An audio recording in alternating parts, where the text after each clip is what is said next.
Magandang hapon po sa inyo, Magandang Sir hapon din Charlito. po, sir. Kayo po ba ni Ma'am Harel Jen? Kayo po ba ay kasal? Hindi po. Hindi po kayo Living partner kasal. lang Pero po. gano'n na po kayo katagal na nagsasama ni Ma'am Harel Jen?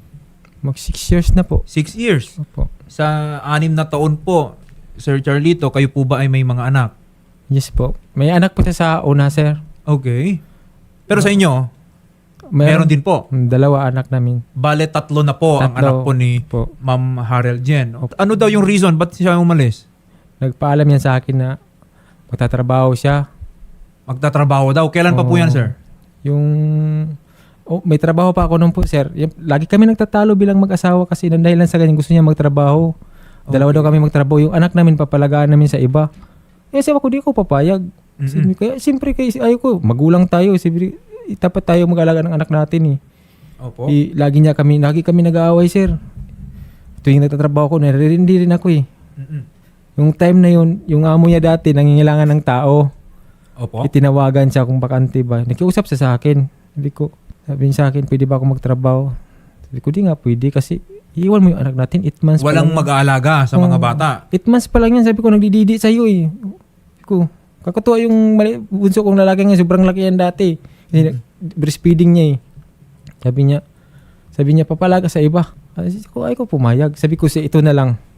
Kasi lagi tayo nag-aaway, papayag ako magtrabaho ka, pero 2 months lang, sabi ko sa kanya. Okay. 2 So, months lang. kailan po yan, sir? Last year? Opo, yung May of 2025, Opo. last year. Yes po. So, pinayagan ninyo May, June, or July. Hanggang July lang, 2 buwan. Opo, 2 buwan lang. Opo. So, nung natapos po yung 2 buwan po na yon, ano na pong nangyari? Ano nangyari? Hindi siya umuwi, sir. Bihira umuwi. Sa 2 buwan na yon, hindi siya umuwi sa inyo? Oh, yung 2 buwan na hindi. Yung umuwi lang siya noon yung birthday ng anak ko. Yung July 1 yan, sir. July 1 yung Okay. budyo namin eh. Yun lang pag-uwi niya mismo. Isang beses lang? Oo. Teka lang ha, saan po ba kayo nakatira? Sa ano lang po, malapit lang sa San Jose del Monte, Bulacan. Bulacan. Sa Pampalay. Tapos Opo. nagtatrabaho siya sa Quezon City lang. Quezon City. Opo.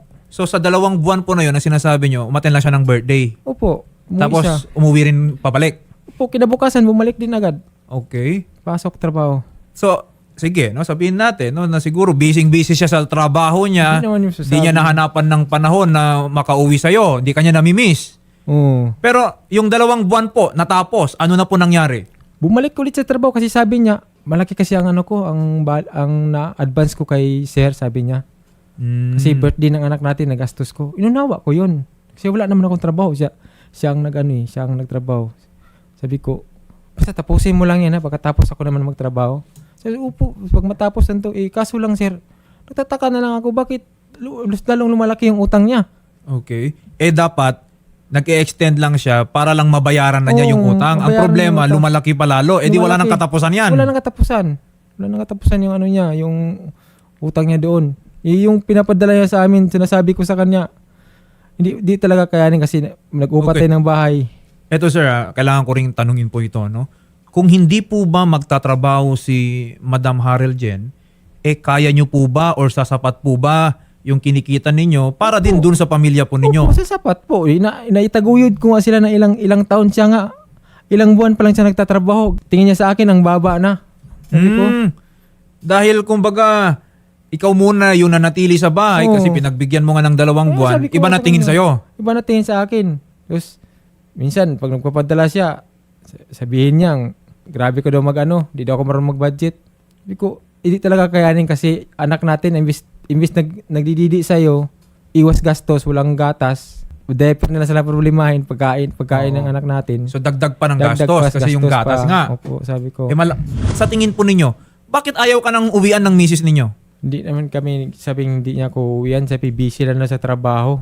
Yung, Kasi nabanggit ni Rio kanina, yung misis mo parang mag-a-abroad na. oo, palit na daw nga bukas, sir eh. Paano nyo po nalaman yon? Yung asawa ng kapatid ko, friend sila eh. Opo. Friend sila eh. Tapos pinapasa sa akin yung yung mga kung ano nila, yung Conversation. conversation. So doon inamin niya na bukas ba ka mo? Opo, alas Mag-abroad na siya bukas. Abroad na siya bukas. So, minamadali mo na pumunta dito ngayon. Sir, ano pong gusto niyong mangyari bago siya lumipad? Abroad. Gusto ko sanang magkausap kami sa maayos yung problema yung anak niya sa una. Gusto kong Ano bang gusto niya ano bang ano sa akin? Sa akin ba niya iiwan yung bata o kukunin ng pamilya niya? Yan ang gusto kong ano eh. Kasi ayaw kong pagdating ng panahon, sir. Baka ako kasi ang mababaliktad eh. Kasi isipin ng tao. Gusto ninyong maayos muna bago po siya umalis. Hindi ko anak yan. Ganyan. Okay. Pero kailan niyo po ba siya huling nakausap? Yung 14 nga po, sir. Nung Valentine's? Po, Valentine's. Grinit mo siya? Wala nang great kasi imbis na great yung ano, away ang napuntahan namin. Nag-away pa kayo nung Valentine's? Kasi nagmaydi siya sa anak ko, nakita ko pinasa sa akin eh. Ay, kapatid niya palang nagpano sa akin. Inaway din siya ng kapatid niya. Kung totoong ina ka, mas magaling ka lang sa social media magsabi, sabi ko sa kanya. Sa totoong buhay, pinabayaan mo yung anak mo, sabi ko. Okay. Kita mo yung kapatid mo, sabi ko sa kanya. Nananahi yan, late-late pa ng anak pero dinadala yung anak niya. Yan ang, Sir, yan, pero sir, tunay. kailan niyo po siya, nakakausap niyo pa rin po ba siya ngayon? Nagre-reply ba siya ngayon? Hindi na po. Wala na? Wala na. Okay, no? Ma'am Harold Jen, magandang hapon po sa inyo. Magandang hapon. Oo, ito, nakausap ko po si Mr. Charlito. Simple lang naman yung kanyang kagustuhan, no? Yung patungkol lang dun sa mga bata. Mga bata lang. Kasi balita namin, lilipad na raw po kayo bukas? Totoo Madaling po ba? araw po. Madaling araw bukas. Okay? So, aalis na po kayo. Ma'am, sana naman bago po kayo umalis, inayos muna ninyo itong sa mga bata. Yan ang grabing... Asan po ba yung mga bata? Nasa inyo, sir? Nandyan po. Yan ang Okay. grabing sakit na ina niyo sa akin. Alis siya after 2 years, yung iniwan niyang sakit sa akin, dadalhin ko yun sa loob ng 2 taon. Grabe nga yung stress mo binigay mo sa akin, no? Di ako makatulog sa ginawa mo. Simple lang inihiling ko. Wala akong ibang hinihiling sa'yo. Sabi ko, umuwi ka, ayusin mo yung problema ang binigay mo sa akin. Alam ko, nagkamali ka, tanggap ko yun. Hindi na ito maayos eh. Para sa mga anak na lang natin. Sabi ko sa'yo eh, hindi na ito maayos. Sabi ko, kahit sabihin mo pa, makipagbalikan ako sa'yo, di ko nagagawin yun. Oh. Wala na eh. Sabi ko sa'yo, wag mo akong ganituin. Simple lang hinihingi ko, ang mga kapakanan lang ng anak natin. Yun lang. Wala naman akong problema sa mga bata eh. Lahat ng sahod ko binigay ko sa'yo, di ba? Baon pa nga ako ng utang. 18K pa nga yung iniwan ko sa amo ko eh. Yan na nga sinasabi ko eh. Pag nagloko na yung tao, ako na yung Oo, nagloko ako. Aminin ko yun. Pero yung pampanumbat mo sa akin, pero hindi ko yung matanggap. Kaya ako nagtrabaho. Ayoko na kaya, hindi ko kaya yung tanggapin yung ginagawa mo sa akin tuwing umuwi ka sa bahay. wala akong Yung galing sinumbat- ka sa trabaho mo. Wala akong Ano sinumbat ba yung sa'yo. ginagawa mo dito? Kung Nagpalaki ka lang bayag, ganun? Kung sinumbat ko pa lang sa'yo yan. May anak ka sa una pero hindi mo narinig sa akin yan. Tanggap ko. Alangan kasi nagtatrabaho ako mula noon pa. May anak ako isa, oo. Hindi mo narinig dyan. Ako na nagkuan. Ako nagtaguyod yan, anak ko. Tuguyod. Yung sinasabi mo, ikaw Bakit nagtaguyod. pinatigil mo yung bata ngayon? Tigil ko ba yan sa pag-aaral? Sinama ko yan. Sinama? Ilang araw na yung absent. Tumawag yung maestra sa akin. Sinasabi ko nga sa'yo eh. Umuwi ka. Paano ako makauwi? O bakit sabi nga, bakit nandito ka ngayon? Kung sabihin natin, simula pa yung nahuli kita nung nanlalaki ka, sinasabi ko sa'yo, please, umuwi ka. Mag-usap tayo sa barangay. Simple lang inihingi ko sa'yo. Bawal Yun lang. na kasi ako makalabas kasi nakapitiwan na ako. Ngayon, sasabihin mo pa sa akin, tinatakot mo. Ano pala sa akin, sir? Nakablatter pa daw ako sa agency kasi nambubulabog daw ako dun. Hindi rin naman po siguro nararapat na pagbawalan natin ang isang magulang na magsumikap para sa kanyang pamilya kung yung kanyang pagtatrabaho, pagtataguyod sa pamilya is makakabuti. Hindi ba? Siyempre lahat naman ng magulang may mga pangarap para sa mga anak, no? So, yung pagtatrabaho ni ma'am, yung talagang pagtatrabaho lang niya, wala akong nakikitang problema doon. Okay? Pero yung sinasabi niyo lang na hindi na siya umuwi sa inyo, parang pinapalabas po ninyo na parang wala nang pakialam ba doon sa pamilya ninyo. Ma'am, eto po ha, sa harap po ni Sir Charlito. Okay? Okay pa po ba sa inyo si Sir Charlito? Kamusta po ba yung relasyon ninyo? Ano? Hindi na po. Malabo na po nung lagi niya akong inaaway. Pagod pa ako sa trabaho. Tuwing sasabihin niya sa akin, ano ba ginagawa mo dyan? Puro lang ka trabaho, wala kang magawa. Uuwi ka dito. Tapos uuwi ako sa kanila po, sir. Panay kami away. Sino ba gustong umuwi doon? Lagi mo ko inaaway. Nag-aaway tayo kasi ikaw kasi pag umuwi ka doon, kahit time man lang sa anak mo, kargahin mo anak mo. alagaan mo kasi ngayon ka lang umuwi. Hindi mo magawa yan. Pagod pa ako sa trabaho. Pagod ako sa biyahe. Bakit ako? Araw-araw ako pagod 24 hours mag-aalaga ng anak natin. Sinusumbat ko ba yan sa'yo? Abis na, yung ginagawa mo, ako ba dapat sana nagbubuhay, nagtatrabaho sa inyo? Ako nagsikripisyo, mag-alaga ng anak natin, alang-alang sa kaligayahan mo. Kaya ikaw gusto masunod. Pinagbigyan kita, may tiwala ako sa'yo. Pero lahat yun sinira mo. Oh, totoong asawa ka. Hindi sabihin nyo, ano ka sa, kung totoong may respeto ka pa sa sarili mo, di mo magawa sa mga anak, kahit sa mga anak mo na lang, wala na sa akin. Okay yun kahit sa mga anak mo, kahiyan, o di sa sarili mo na lang. Hindi mo kayang gawin yun. Sabihin mo, Eto ha. Kasi yung kayong dalawa lang parang mahirap, no? hindi po. Yung mga bata ba, eto lang ha. Sir, Charlito, unahin ko po sa inyo. Kamusta po ba si Ma'am Harel Jen bilang isang ina? Hindi po talaga kaya maging ina, sir. Kasi hindi talaga marunong mag-alaga ng mga anak niya. Totoo lang po. Okay. Bakit lumaki yan ng mga bata kung hindi ko kaya alagaan mula sa 9 months pa lang? Yung pangalawang anak namin, sir, nasa kapatid ko po yan. Siya po ang nangangalaga. Kayong dalawa ba, magbabati ba kayo bilang magkasintahan? Hindi na po, sir. Hindi na. Po. Hindi na talaga. Para sa mga anak ayaw namin. nyo na kay madam. Madam, ayaw na raw niya sa'yo. Ayaw ko na rin sa Ayaw mo na rin. At least doon, malinaw po tayo doon. Kaya wala nang point na mag-away pa kayo patungkol kung dyan sa mga issue na yan. Pero, Ma'am Harel Jen, hindi naman po tayo pwedeng lumipad na lang na iniwan natin Kaya kumbaga nga, yung sama ng responsibilidad. loob. Yung sama ng Okay? loob yung iiwan niya. Yung I think doon nanggagaling si Sir Charlito. Masama yung loob niya, nalaman pa niya sa iba, nalilipad ka na parang walang niho ni ma doon sa mga bata. Ano po bang plano niyo sa mga bata, madam? Pag nandun na po ako sa Saudi, suporta po ako sa mga bata. Patayin niya muna kami, sir. Walang kain, sir. Dalawang buwan ka walang bayad sa upa namin. Tapos ngayon wala nga kaming kain. Oh. Ako nga nagpro-provide ko sa anak, saan kami Okay. uutang ng pera para makakain lang. Yan ang isipin mo. Intindihin mo natin. No? Si ma'am pupunta ng ibang bansa yan para kumita. Para sa mga anak, para sa inyo, no? Sa inyong pamilya. Sana lang po. Yun ang Okay. ano ko. Malalaman lang natin yan pag nandun na. Siguro at this point, yun po yung pinupunto ko kanina, no? Na kayong dalawa is mayroong ding obligasyon sa mga bata. In short, gawan po natin ng paraan nito. So una, no? Sabi ni ma'am, willing siya mag-financial support, no? Doon sa mga bata. Kaya ka nga lilipad, di ba? Opo. Ng abroad, no? Yung mga bata, kasi Rio hindi sila kasal eh. So Yes yung po. kustodiya is nandun lang dapat sa nanay. Pero ma'am, lilipad ka na, wala kang kaplano-plano, ibig sabihin, you agree na yung mga bata ay iiwan dito kay Sir Charlito. Hindi po sa tita niya, sa mga bata po. Ayoko sa kanya iiwan ng mga bata. Asan ba yung mga bata ngayon? Nandun, nasa akin. Bakit di mo iwan sa akin ng mga anak ko? Anak ko yun. Ako nga nagpalaki ng anak natin tapos hindi mo iwan sa akin? Hindi talaga. Kalukuhan. Bakit? Hindi ko rin May maintindihan. bisyo yan. Kalukuhan. Ano po? May ginagawa yung kabalaghan. Kabalaghan. Ikaw, pag tao na kasing nagloko, yung Kamusta ba siya as mali a father? Okay naman yung father sa kanya, side naman. Pero, yung bisyo niya. Bisyo. Sir, ano po bang vision ninyo?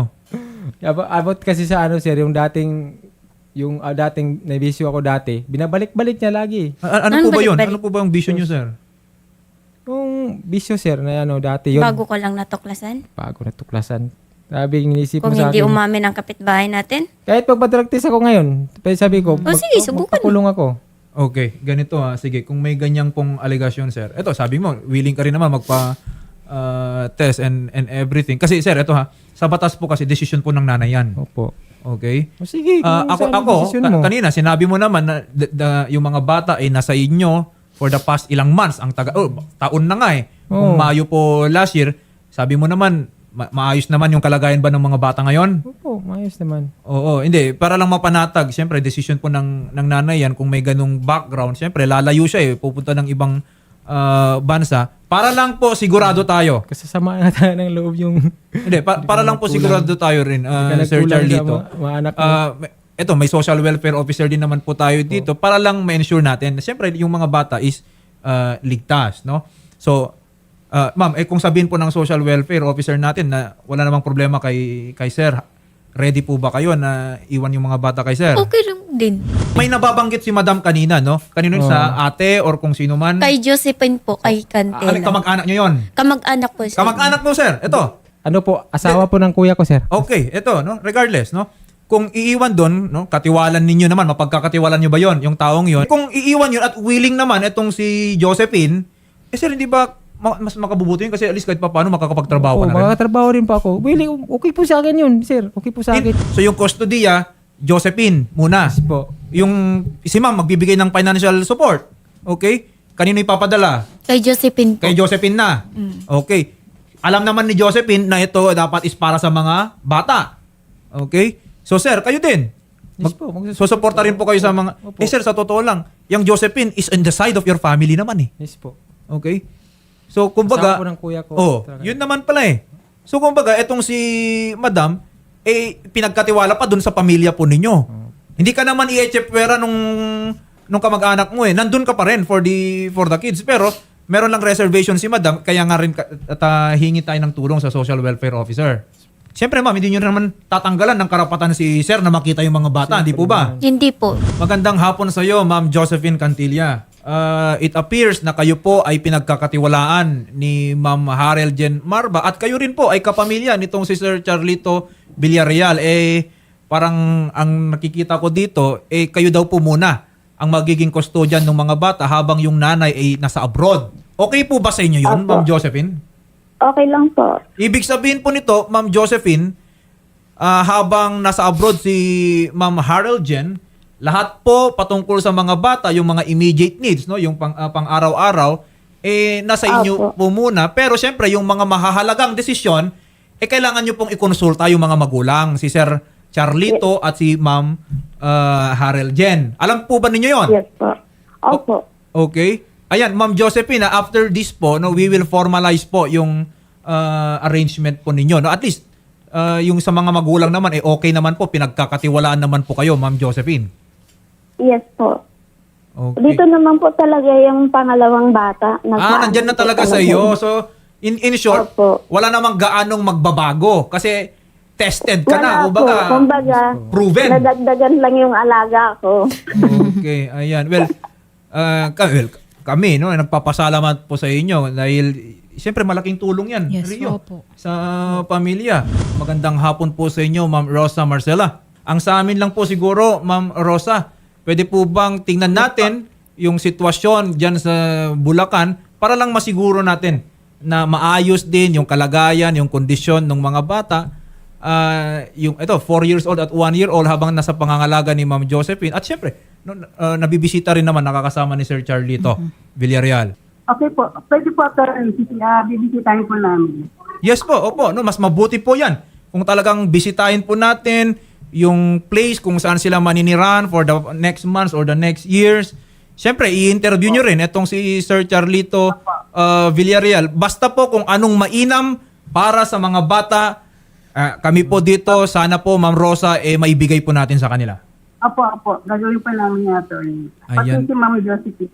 Ayan family po. namin. Sige po, Ma'am Rosa, no, maraming salamat po sa inyo. We will keep in close coordination naman po patungkol po dito. Maraming salamat. Ako, wala akong nagawang mali sa kanya. Isang may nagawa sa akin na kasalanan. Di po. Ang hiling ko lang naman sa kanya, simple lang dati. Di tayo aabot dito kung umuwi ka agad doon. Pinagbigyan mo ako sa... Gusto ko, hindi mo ba alam kung anong sakit ang binigay mo sa akin. Ilang araw mo akong hindi pinatulog dahil sa ulit-ulit mong pinapaasa ako na uwi ka ng ganyan. Sino bang taong di masasaktan yan? Ikaw kaya sa ano ko, niluko mo na nga ako, papasahin mo pa akong uwi ka. Sabi ko, tapusin na natin to. Ayos ba kayo? Walay. Tanggap ko na nagkamali ka sa akin eh. Sabi ko, tanggap ko na yun. Pero yung ulit-ulit mo akong pasahin na uwi ako, bukas sino bang hindi gagalaiti sa galit niyan? Oh, tingnan mo na sa kamay ko.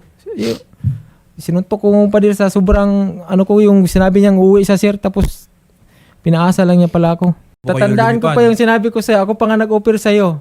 Sabi ko, ngayong birthday ko, kung gusto mo, ako mismo pupunta sa Luneta. Doon tayo magkita. Dalahin ko yung mga anak mo. Bro, anong ginawa mo? Hindi nga umabot ng birthday ko eh. Nag-away tayo. Sabi ko, sinagad mo kasi. Ma'am, baka may mensahe po kayo Oo. dito kay Sir Charlito. Wala na. Wala na. Wala ka nang gustong sabihin po kay Sir Charlito. Sana mabantayan mo palagi yung mga bata kahit malayo ako. Huwag kang mag-alala. Subok mo na ako. Hindi mo na kailangan sabihin yan. So, sir, si ma'am lilipad na po, no? Hindi po natin mapipigilan yan si ma'am. Okay? Ako mismo, I don't wanna do it. Yes. Kasi nga, itataguyod niya yung pamilya niya, no? Ang hirap din, lumipad to be separated with your family. Siguro, sir, ang mainam na gawin natin dito, focus na lang tayo sa mga bata. Yes po. Okay? At least, nakuha po ninyo yung kagustuhan po ninyo, no? Na magkaroon po ng maayos na arrangement bago po umalis si madam, papuntang abroad. Naging malinaw na ang direksyon, at least sa mga bata. Sila po ay na kay Ma'am Josephine Cantilian. Kayo po ay welcome na pumunta doon. Yes Okay? Sa mga bata. Total, nandun na rin naman yung isa yung anak pala. Okay? In short, nadagdagan lang talaga yung responsibility ni Ma'am Josephine at willing naman po siya. Okay? So, yung sa inyong dalawa, di ko alam kung in the future maayos nyo yan, pero yung mga bata wag nyo pong kakalimutan. Never na sir. Mark my word. Sabi ko. Never. Closure na talaga. Oh. Mark my word. Ma'am Harold Jen, maraming salamat po sa time nyo na magpunta dito. Galing pa po siya sa accommodation. At kayo po ay mag-iingat sa ibang bansa. May contact ka naman sa amin dito. In case lang, wag naman sana. Ano po, mag-iingat po kayo doon. At sir, yung mga bata po, nandyan lang kay Ma'am Josephine. Magkalapit lang po kayo. Anytime, pwede mo makita yung mga bata. Pwede mo pa rin silang alagaan. And we're hoping na nakatulong po ang programa ni Idol Rafi dito po sa nais mong mangyari na makaharap si ma'am, mabigyan ka ng closure, ng paliwanag. So, eto na po. Maraming salamat po sa tiwalang binigay mo Maraming kay salamat Idol po. Rafi.